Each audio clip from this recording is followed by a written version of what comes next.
Hey everyone, I've got a semiconductor stock for you in this video that's down 42.5% off its high that I think is an excellent stock to buy.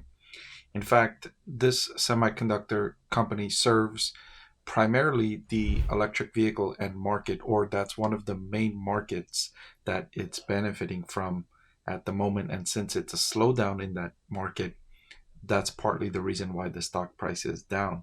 So I'm going to go through some of the characteristics of this business that make it a good investment and look at its next 5-year outlook on what Wall Street analysts expect in terms of earnings per share growth, and then show you the history of its profitability expansion and weigh that all against its valuation as my argument for why I think this stock makes an excellent investment. So let's jump right into it. I want to thank the Motley Fool for sponsoring this video. Visit fool.com/Parkev for the 10 best stocks to buy now. All right, so in its latest quarter, revenue for Axcelis Technologies decreased by 1% from 254 million down to 252 million.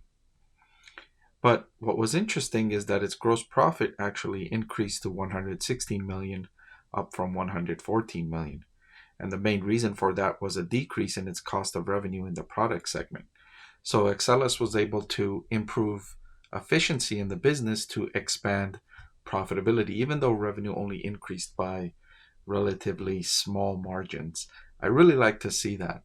That demonstrates skill in operating the business. And it shows me that you're a good operator of your business. And then when the industry, of course, the semiconductor industry is a cyclical industry. Everyone who invests in this industry understands that. It goes through ups and downs. If you can expand profitability during your downtime, that shows me that when there is an upswing in the cycle, or if there is an upswing in the cycle, it's not a guaranteed thing that it's going to have an upswing. But if there is an upswing, that your profits will expand very nicely in that event. And not just its gross profit improved, but also the income from operations, you can see, improved from 51.3 million up to 56.5 million, a roughly 10% increase, even though revenue was relatively flat, only a small increase. I like what that demonstrates from the business. And I already highlighted that Axcelis Technology stock is down 42.5% off the high. Seems to have bottomed and is moving back to an uptrend here. For those of you that like technical analysis, what you notice here at the bottom is that it surpassed the resistance level. So when you have a situation like this where the stock price falls and then on the way back up, that previous point is called the resistance level. And when it surpasses that level, that's a good sign that shows that there is more room on the upside to go. Now, I'm not a fan of technical analysis. I just thought I'd point that out here. I know there's a lot of viewers on YouTube that like technical analysis. Being a professor of corporate finance and fundamental analysis, that's what I teach at university. That's what I primarily use in my research. So that's where my primary focus is. But just because I understand that many of you are interested in that segment, I thought I'd highlight a little moment of technical analysis for you. Now, I highlighted that Axcelis has done an excellent job, and it's not just in the latest quarter that the company expanded profitability with relatively flat sales.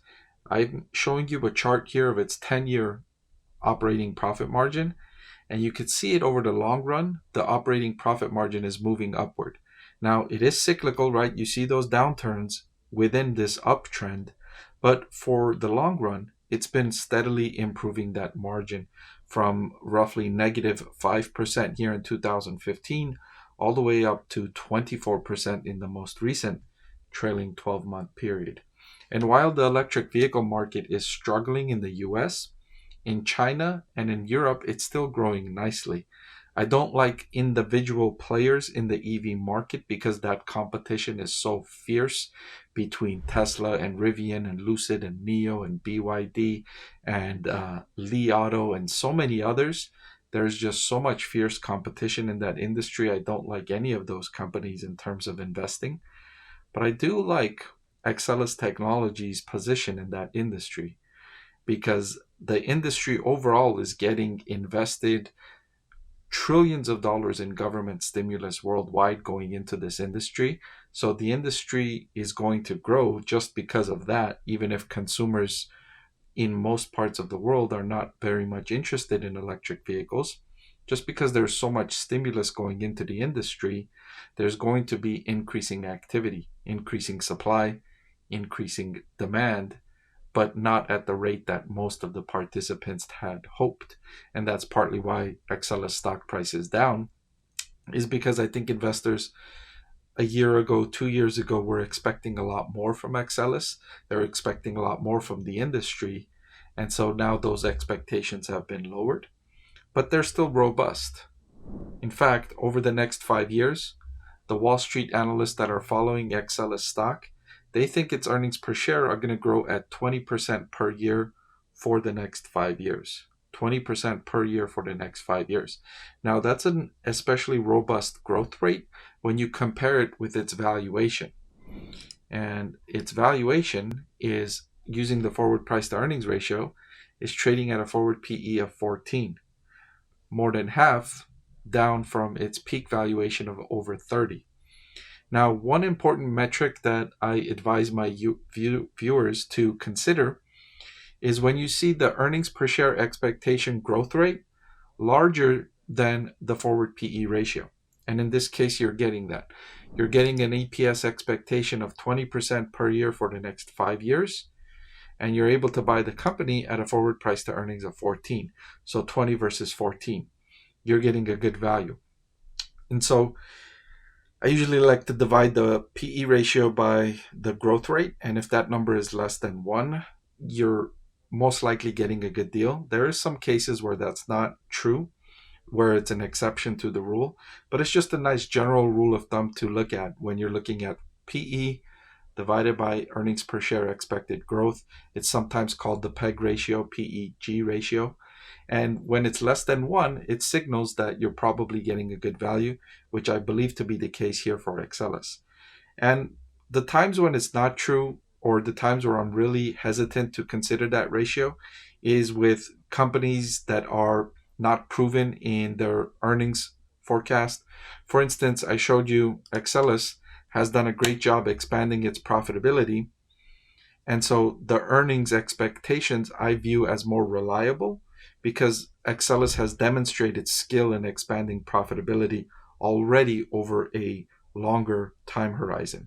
If it was just like 1 year in earnings per share, or if it was like just one of those companies that just achieved profitability 1 or 2 quarters ago, I would be less inclined to rely on those earnings per share expectations or earnings growth expectations going forward. But because Axcelis has already demonstrated skill in expanding profitability, and you saw that in the latest quarter where revenue was flat but profitability expanded, I'm more inclined to take it. So Axcelis, I've had Axcelis stock rated as a buy for several months now, and I'm just reiterating this recommendation again here today on May 20th, recommending investors take a look at this interesting semiconductor stock.